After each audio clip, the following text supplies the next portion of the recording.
नमस्कार आदाब दोस्तों, चलिए आज 7 जुलाई देश की बड़ी खबरें हम आपके सामने लेकर आ गए। सबसे पहली और बड़ी खबर आ रही है दोस्तों, आने वाले साल 2022 में 5 राज्यों के विधानसभा चुनाव से पहले उत्तराखंड की 70 विधानसभा सीटों का एक और ताजा सर्वे सामने आया है, जिसके आंकड़े यहां पर चौंकाने वाले हैं दोस्तों।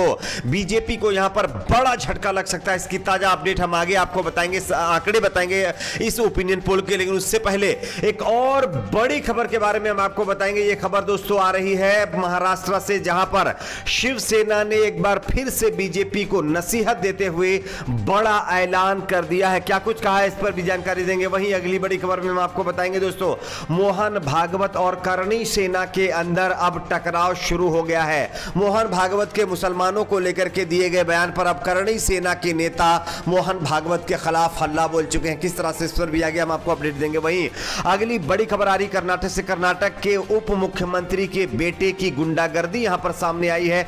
एक किसान के बताया जा रहा है कि कैजुअलिटी के बाद उसी के परिवार को किस तरह से प्रताड़ित किया गया, इसका ताजा मामला सामने आया। इस पर भी आगे हम आपको विस्तार से जानकारी देंगे। वही अगली बड़ी खबर आ रही है पश्चिम बंगाल से। पश्चिम बंगाल में बीजेपी के साथ ममता बनर्जी ने एक और बड़ा खेला खेल दिया है। बीजेपी के कई और नेता अब जो है बीजेपी छोड़ करके टीएमसी में शामिल हो सकते हैं। इसकी भी अपडेट आगे हम आपको देंगे। वही अगली बड़ी खबर आ रही है दोस्तों अफगानिस्तान से। अफगानिस्तान में जहां एक तरफ रातों रात अमेरिकी सेना अफगानिस्तान के इर्द छोड़कर भाग रही है, वहीं अब जो है वहां के हालात दिन ब दिन खराब होते जा रहे हैं। और इसी को लेकर के अब भारत सरकार ने एक बहुत बड़ा ऐलान कर दिया। क्या ऐलान किया, इसकी भी जानकारी देंगे। वहीं अगली बड़ी खबर आ रही है दोस्तों, जामिया में फाइल वाला राम भक्त अब एक बार फिर से विवादों में आ गया है और इसने एक नया बयान देकर के एक और विवाद खड़ा कर दिया। इस पर भी जानकारी देंगे। वहीं अगली बड़ी खबर में हम आपको बताएंगे दोस्तों, टीएमसी नेता मुकुल रॉय को लेकर के एक दुखद खबर सामने आ रही है। क्या है पूरा मामला, इस पर भी जानकारी देंगे। उससे पहले छोटी सी रिक्वेस्ट दोस्तों, वीडियो को लाइक करके चैनल को सब्सक्राइब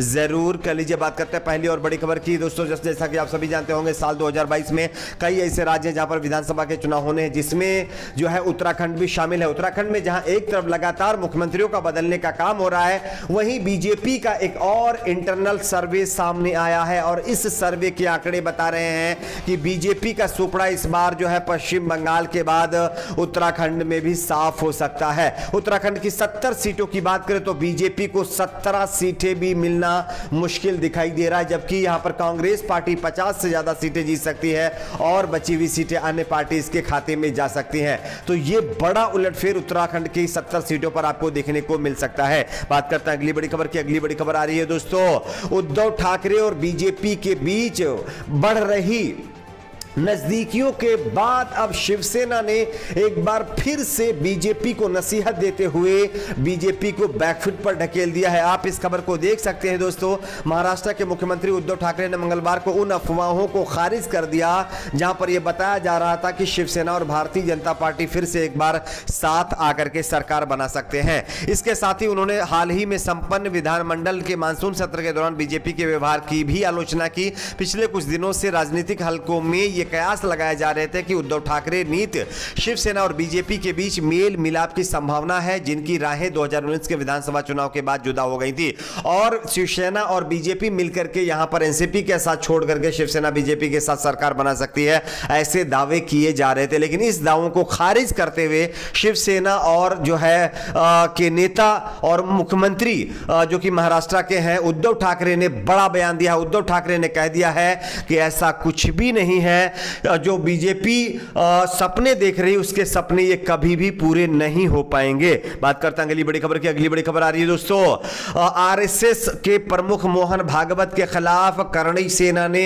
मोर्चा खोल दिया है। आप इस खबर को देख सकते हैं। रविवार को गुरुग्राम में हुई एक महापंचायत में बीजेपी नेता आमू ने कहा है कि अगर वे अपनी दाढ़ी काटना जानते हैं तो हम जानते हैं कि उनका गला कैसे काटा जाएगा। हालांकि हरियाणा के पटौदी शहर में हिंदू समुदाय की यह महापंचायत धर्म परिवर्तन और कथित लव जिहाद अंतर धार्मिक विवाह के विरोध में हुई, जिसमें आसपास के कई गांवों के लोग शामिल थे।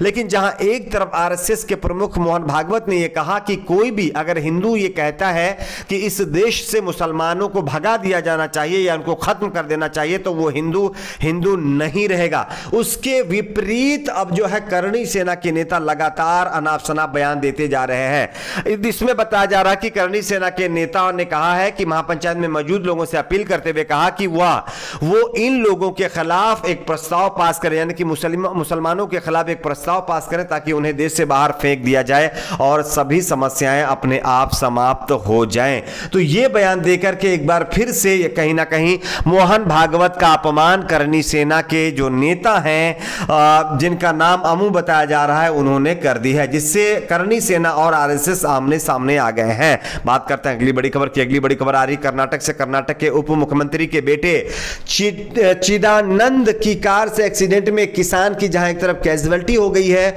वहीं बीजेपी के नेता की दादागिरी भी देखने को मिल रही है। आप इस खबर को देख सकते हैं। जानकारी के मुताबिक कर्नाटक के उप मुख्यमंत्री लक्ष्मण सावदी के बेटे चिदानंद पर बड़ा आरोप लगा है। सोमवार शाम को उनकी कार का एक्सीडेंट हो गया था।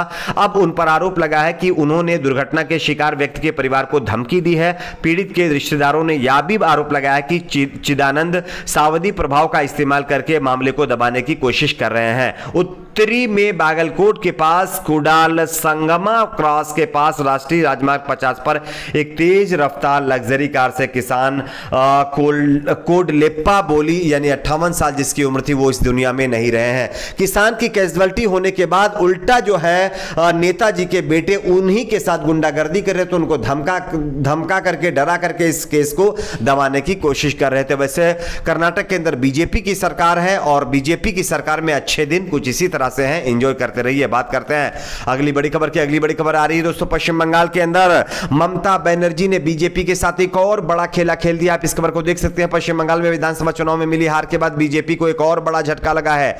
टीएमसी से बीजेपी में आए मुकुल रॉय वापस टीएमसी में चले गए। वहीं अब जानकारी मिल रही है कि मुकुल रॉय के साथी नेता जैसे कि दिलीप घोष और कुछ और ऐसे नेता हैं जो फिर से एक बार जो है टीएमसी में वापसी कर सकते हैं। जानकारी के मुताबिक एक बीजेपी विधायक सुनील सिंह ने सत्तारूढ़ तृणमूल कांग्रेस में उनके संभावित दल बदल की अटकलों की हवा दे दी है। जानकारी के मुताबिक सुनील सिंह लगातार बीजेपी की बैठकों से नदारद रह रहे हैं और उनके साथ कई और विधायक ऐसे हैं जो टीएमसी के संपर्क में हैं और आने वाले दिनों में ये विधायक जो है टीएमसी में यानी कि शामिल हो सकते हैं। तो कहीं ना कहीं पश्चिम बंगाल में चुनाव के बाद ममता बनर्जी का एक और खेला बीजेपी के ऊपर हो चुका है। बात करते हैं अगली बड़ी खबर की। अगली बड़ी खबर आ रही है दोस्तों अफगानिस्तान से, जहां एक तरफ रातों रात अमेरिका की सेना भाग रही है, वहीं अब जानकारी मिल रही है अफगानिस्तान के हालात बद से बदतर हो गए हैं। आप इस खबर को देख सकते हैं। अफगानिस्तान से अमेरिकी और नाटो की सेना की वापसी तेज से हो रही है। इन सैनिकों की पूर्ण वापसी से पहले ही तालिबान ने अपने हिंसक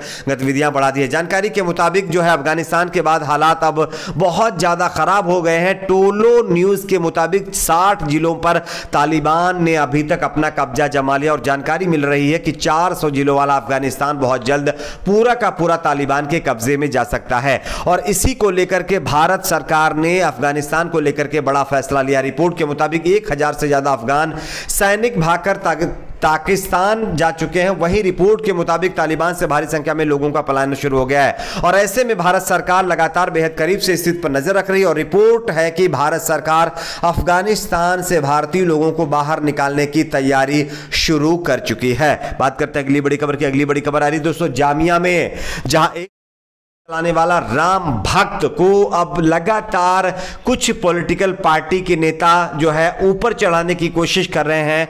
वहीं अब राम भक्त ने एक बार फिर से नया विवाद शुरू कर दिया है। द इंडियन एक्सप्रेस अखबार लिखता है कि राम भक्त ने भीड़ को उकसाया कि वे मुस्लिम महिलाओं को अगवा करे और आतंकी मानसिकता वालों को चेतावनी दी।